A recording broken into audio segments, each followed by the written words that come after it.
ワイルドカードシリーズが今日で終了し、ディビジョンシリーズに進出するチームが確定いたしました。アメリカンリーグはタイガース、ガーディアンズ、ロイヤルズ、ヤンキースとなり、ナショナルリーグではメッツ、フィリーズ、パドレス、ドジャースがこのシリーズで戦います。今回の動画ではまだ確定前の情報番組で、少しだけ情報も遅いですが各対戦カードの注目ポイントを番組で解説していましたので、今回はそちらを翻訳してお届けしていきます。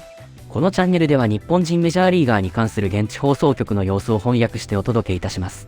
お見逃しのないよう、今のうちにチャンネル登録をお願いいたします。Then our friend JP Morosi for more on these key storylines heading into the division series. And JP, we start first off with the Royals and the Yankees. They're matching up the ALDS. It's featuring a trio of superstars. What's the big headline for you coming out of this series?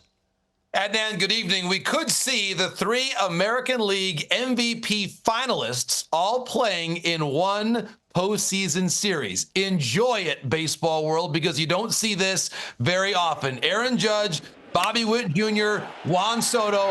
We might see Gunnar Henderson part of that top three when the finalists are announced sometime next month.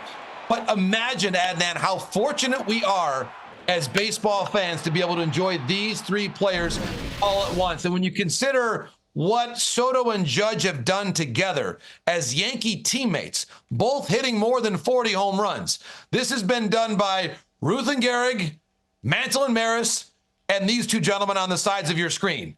This is the elite of one of the great franchises in the history of the sport, of all sports, to be honest.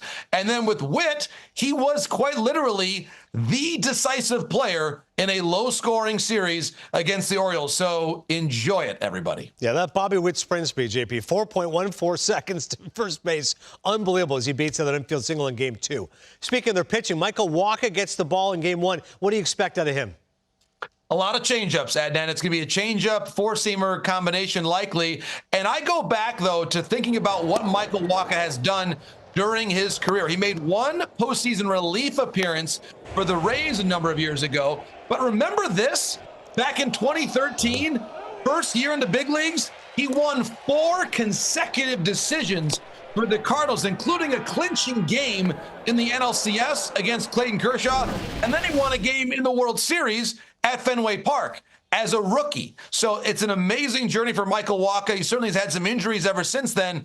But you know this, on the big stage, for someone who won a game at Fenway as a rookie, the bright lights of the Bronx are not going to scare him here at this time of year. I'm glad you brought up 2013. I remember that World Series and riding the elevator with a woman who was very excited about Michael Wacha. It was his grandmother. She couldn't have been happier, of course, seeing her grandson up there dealing for the Cards. Moving to the other ALDS series, Tigers and Guardians. These two bitter AL Central rivals. I know your deep affinity for the Midwest and the AL Central, but this is their first time meeting in the postseason. As our local Midwesterner, what does this mean for the rivalry?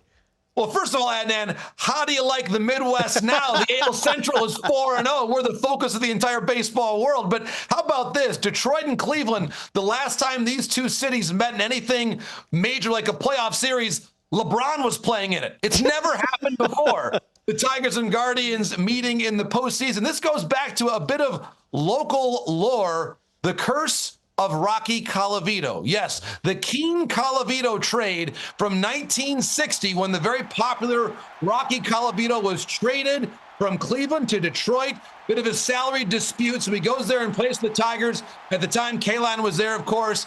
And as legend has it, the Guardians and the Indians before them have never won a World Series since then. So maybe the fact, and if you're a Cleveland fan looking at this, maybe you're saying, hey, for them to win the World Series, they've got to pass through Detroit. Well, now finally your opportunity. Yeah, normally I think of Midwest trades, I think of Brolio for Brock, the Cubs Cardinals. You went Rocky Colavito. That's good work out of you.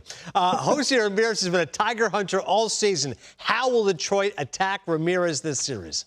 Oh, my goodness, Adnan, very carefully. I think you look at his numbers this season, an OPS above 1,000 against the Tigers this year. And I was actually saying to somebody here in Michigan earlier today, the entire objective for the Tigers in this series is for this man to come to the plate with the bases empty as often as possible, because you need some room to maneuver. If the Tigers lose this series because Kyle Manzardo or John Kenzie Noel or Stephen Kwan If they all do the damage and win the series, I think the Tigers can live with that, but they cannot let Jose Ramirez beat them because that has happened too often, including this year. He is very much at ease in facing the Tigers pitching staff, although I do wonder, game 2 against Skubal, how about that matchup? Oh, I can't wait for that. Shifting to the National League, a pair of division rivals meet again in the postseason. This is must-see TV, JP. Dodgers, Padres, but both have question marks in the rotation, starting with Los Angeles. What is their pitching plan as the division series begins?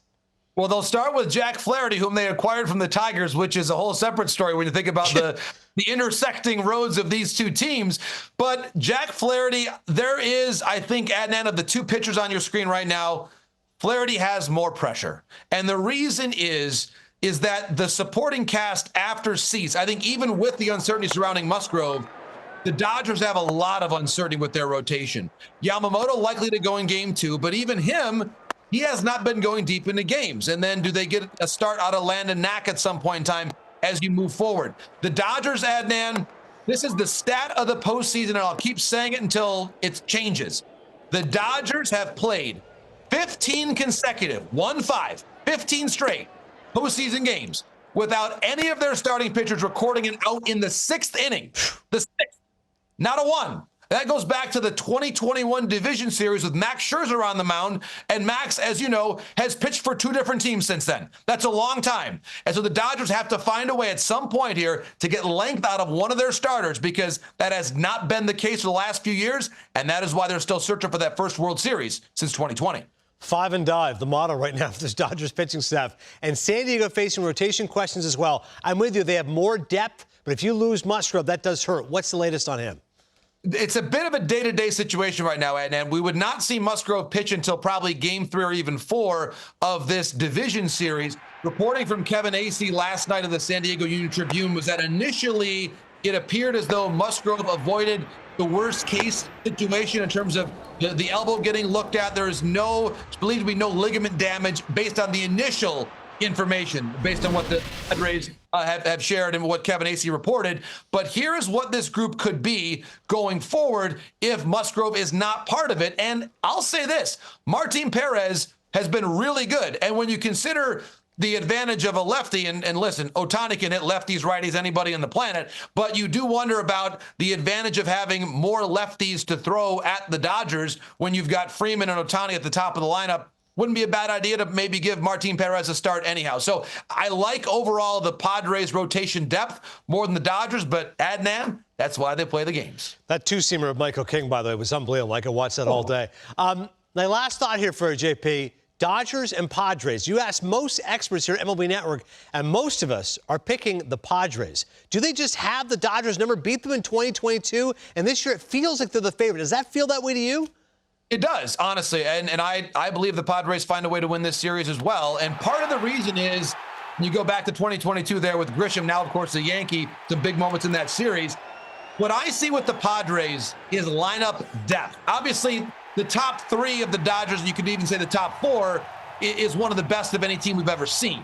So it would be unfair to say anything but that about the Dodgers' quality up top. But I do think 1 through 9, if you look at the second half of the Padre lineup, I like what they've done a little bit better. I think that they will be advantaged. We've seen it many times. The teams that advance through the wild card series, Adnan, since the last 2 years of the new format, 18 and 12 against the teams that had the byes. I think advantage Padres based on those numbers and the depth of their lineup as well. It's amazing to think about. You know, home field, meh, bye, meh. All these teams are undeterred by the odds. And it's amazing to think 75% chance we're going to have a World Series team in the Midwest. I mean, we were talking about potentially the Tigers, Royals, or Guardians. The center of the baseball world, my friend, it's right here. Baseball lives in the AL Central. JP, great stuff, my friend. We'll talk soon. Thanks, Adnan. All the best, you too. 動画内では第2戦が山本由伸投手と話しておりましたが、今朝第1戦での登板と情報が更新されていました。日本時間の日曜日に始まるディビジョンシリーズ、どのような結果になるか楽しみですね。それにしても、地球上の誰からでも打てるという評価は、やはり大谷選手の高い評価を伺わせます。皆さんはディビジョンシリーズ、どのチームが勝ち上がると思いますか？ぜひコメント欄で教えてくださいね。それでは次回の動画でお会いしましょう。さようなら。